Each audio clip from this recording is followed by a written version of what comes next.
Hello friends, লিপিকার স্বপ্নের ছাদ বাগানে আপনাদের সবাইকে স্বাগত। বন্ধুরা, আজকে আমি আমার ইলিশ গাছে খাবার প্রয়োগ করে দেখাবো। আর কোন খাবারটা প্রয়োগ করে আমি এই আমার ইলিশ গাছে দেখুন প্রচুর ফুল পেয়েছি, সেটা আপনাদের সামনে আমি তুলে ধরবো।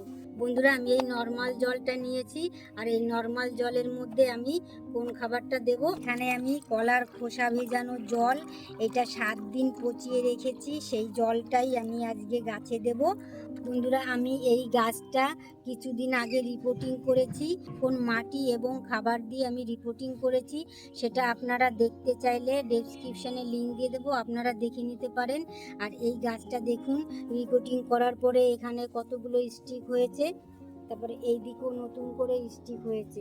রিপোর্টিং করার সময় 6টা স্টিক ছিল, তারপরে আরও স্টিক বেরিয়েছে, এই যে এখানে বেরোচ্ছে, আরও ভেতরে আরও বেরোবে। তার জন্য আমার আরও খাবার প্রয়োগ করতে হবে।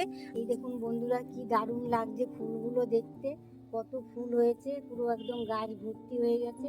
এইদিকে এখন এই স্টিকটা ফুলটা ফোটেনি, এইদিকের এইগুলোও ফোটেনি, আর এখানেও বাকি আছে এখনো ফোটার, আর এইদিকেও বাকি আছে। আমি এখন আবার খাবার প্রয়োগ করব, আর খাবার প্রয়োগ করলে আবার নতুন করে এই যে স্টিক যেরকম বেরিয়েছে আরও স্টিক বেরোবে, কারণ বর্ষাকাল পর্যন্ত এই ফুলগুলো হয়। এই খাবারটাই প্রয়োগ করব। বন্ধুরা, আমি জৈবভাবেই বাগান করি, সমস্ত সবজি ফুল ফল গাছে আমি এই জৈব খাবার প্রয়োগ করেই আমি এত ফুল পাই আমার গাছে।